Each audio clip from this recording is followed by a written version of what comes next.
Hey guys, what's going on? Jake from JTS Cosplay here, back again. Has been a while, sorry for being slack. Did have a lot of Flash stuff to catch up on. Sort of had a bit of a break, and then Melbourne Supernova came up super fast. So I was for about 2 weeks just sanding and painting, getting everything ready, strapping. So that's all done. Melbourne Supernova was about a week ago now. Just getting back into the rhythm of things, I guess. It was amazing. I couldn't say anything else about it, I guess. It was, yeah, a real good time. Exactly what I wanted it to be. I had a couple people ask me at the con, what's next after Flash? And I sort of said to them, I have no idea, you know, a break. You know, that's what I was saying, a break. But as soon as I got home, got bitten by inspiration.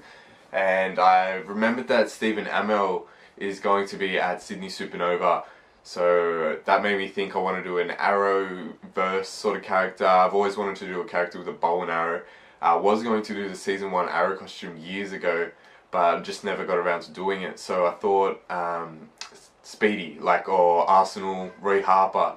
So I thought it's one of those characters. I didn't know which version. I wasn't really too keen on the actual Arrow show version, just because it has been done a lot. And I don't really feel anything with that character sort of thing. So I went looking to find something, and I really do like the New 52 look, especially from the first volume of Red Hood and the Outlaws. Yeah, I just really love the look with the hat, the longer hair, the sort of rogue look with the no sleeves. So yeah, I picked that. I'm super keen to do that. I'm gonna meet Stephen Amell. Hopefully I'll do this on this Saturday if everything works out well. I'm super excited to do this costume actually, because the last Flash, it was mainly just printing and puff painting. That was it, you know, there wasn't much other mixed media into it, and I really do like adding all different sort of variations and textures and everything into a different costume. So this is going to be really good. I'm going to be working with foam again. I'm going to be wrapping some foam pieces in fabric. I'll tell you more about that in a bit. Just stuff like that, using printing as well, just for a little bit of things, and going back to the roots of buying things and customizing them. So this should be really fun. So what I'm going to do today and talk to you guys about is pretty much just the costume overview. I've gone through it. I've bought a few things already off eBay and a couple other places, such as the wig. But yeah, I'll just go through it with you guys, sort of explain what I'm planning on doing. It doesn't always go to plan, so it could change, but we'll see. I'm not too sure yet. So I'll just start at the head really, and we'll go down. So first off, the hat. The hat is very recognizable. It's like that trucker cap, just like what I'm wearing now. It fits well because I do wear hats everywhere. It's very rare that I'm not wearing a hat unless in costume or something like that. So yeah, he's got that hat with the really recognizable symbol. So I found someone actually on Etsy that does the patch the same size and everything, and I just pretty much went to eBay, bought a cheap sort of black hat, and ordered both of those, and I'm waiting for them to come. I'll just it's iron-on, but I'm not sure if that's going to work. Never really worked with anything like that. Otherwise I'll just probably glue it on and have no idea what's sewing. Under the hat is that long sort of orangey hair, but for me, I didn't really want just straight orange, because a lot of wigs that look orange to me, they just look a bit fake. And I sort of want to go for a bit of a realism, a transferred into real life look. So I sort of went with something that's a bit more browny, orangey, and it's just long. I got it from Cosplay Buzz. All the links for everything will be in the description if you guys want to pick up this stuff for yourself or a different cosplay, something like that.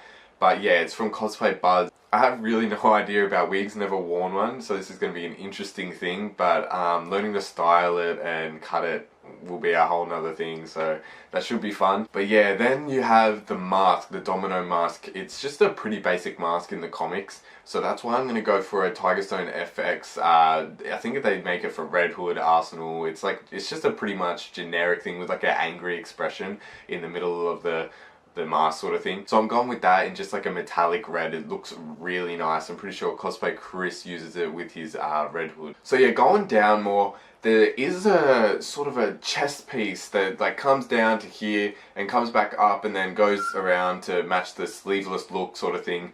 But what I'm planning on doing is just freehanding that in foam and then wrapping it in fabric. So what I've done before is with my Robin belt, I just made things out of foam. It wasn't looking too good, and I didn't like that foam, like that painted foam look. I can never get it right. I've seen some people do some crazy stuff, but I can just never get it right. So what I did, I just pretty much got some yellow fabric and sprayed that with some spray adhesive, sprayed the foam pouch, and made a pattern and sort of wrapped it around so it looked like a real seamless sort of pouch. I was pretty happy with it, so I'm going to go with it with this on a bigger scale. I'm going to do the chest piece with that, and then I'm going to do also the belt and a couple other things just wrapped in the fabric. I think it just adds another layer instead of it just being foam. But under that chest piece there is like a undersuit, like shirt, singlet I guess, under it, but I don't think it's really worth getting a sub-dye made, like a pattern. I'd have to get a pattern and then it made by either Zentai Zone or RPC, most likely Zentai Zone, but I just don't think it's worth it just for the singlet. So what I did was I bought a long sleeve compression shirt, a red one, that I'm going to darken up because it is a bit too light and I don't really like real bright colours on like this sort of costume, because I think it's going to look sick just with like a darker reds and that. I'm just going to not have them all match, but just sort of have them work together. But yeah, so I'm going to darken that, just probably do some airbrushing, cut off the sleeves. But the only reason I got the long sleeve version is because it has a mock neck. So a mock neck pretty much is just like it comes up to here like a long neck, like a turtleneck I guess. I got that just because in the actual comic he has like on the undersuit it sort of comes up and hugs his neck and goes down in a V and then goes back around. So I'm going to try to emulate that. I'm not sure how good it will work, but once again, we'll see how it goes. So next up, I'll just do the arm. So obviously sleeveless. He does have a tattoo on, I'm not sure, I can't remember if it was both arms or just one arm in the comics, but I'm not really a big fan of that, so I'm just going to do bare, like, sort of skin. And then it gets down to the forearms and the gauntlet. So what I've actually done is commissioned Do 3D to make 3D models of the armor that goes on the forearm and the hand plate, also the shins as well, but I'll get to that in a bit. So what I'm going to do actually is wrap my forearm in the same fabric that I wrapped the chest in, and just sort of have it like as a bandage look, sort of like a bit roughed up, and then have the armor plate on top. But I'm actually going to change up the glove, because the glove in the comic is red, like the whole suit is just full red, but I don't think that's going to translate into real life that well, so I'm going with black gloves, the same gloves that I just used in my Sergeant Boomer, so I think that will work alright. So moving down onto the belt is a pretty simple design in itself. It's just like a normal belt with a fair few pouches. I think I'm going to do about 10 in total. And then in the middle there's an A sort of for Arsenal, and then it has the 2 arrows on either side sort of pointing the other way. I have actually modeled these in Fusion 360. I printed the A for the middle, it's not an A but an arrow for the middle, and then there's 2 side ones. I just printed them at 50% so they fit in nicely, and I printed them so they're going to fit on like a 2-inch sort of belt. Just like a normal belt size. So for the pouches, I've just made a quick template like I did for the Robin ones, just out of paper, sort of taped it together to make sure it all fit and looked good, refined it a bit, moved that over to craft foam and cut one of those out and just quickly glued it together with hot glue. So I'm pretty happy with that. I just made about 2 now, but I'm just going to wait to the next video for the rest of them. So next definitely would be the pants. In the comic, like I said, the whole suit's fully red, from the shirt to the pants to the boots, everything. Just don't think that's going to translate well, so I'm going with black pants, just going to be black tie pants once again. Not sure how it's going to look, we will see. On top of that, which I think will look really cool, will be the shins that Do 3D are modeling up for me. They're pretty cool shins if you look at the reference art.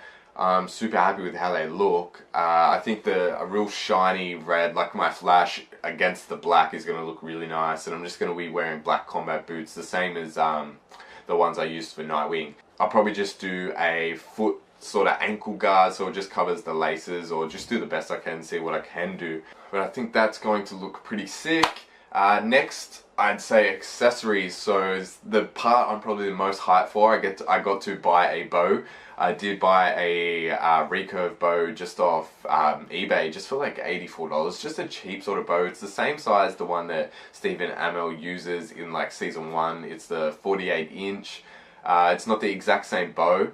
I wanted something a bit different, and plus that was a bit more expensive, so I didn't really need it because I didn't really need it to be exactly the same as his. But yeah, it does come all black, so I'm going to just customize that with some red paint. I'm not sure yet if I'm going to paint the main grip part red or wrap that in some more fabric or wrap the limbs in fabric, something like that, something cool.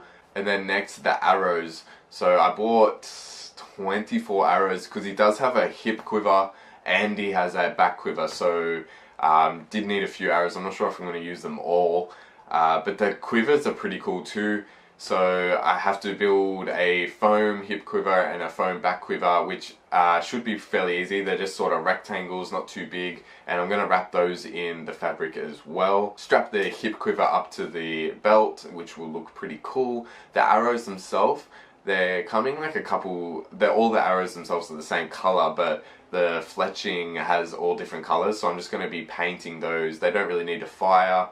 For the tips, the arrowheads, I couldn't really find any cheaper sort of broadheads except this one, which looks pretty cool actually. I'm going to try molding and casting that in a urethane so I can take it to a con.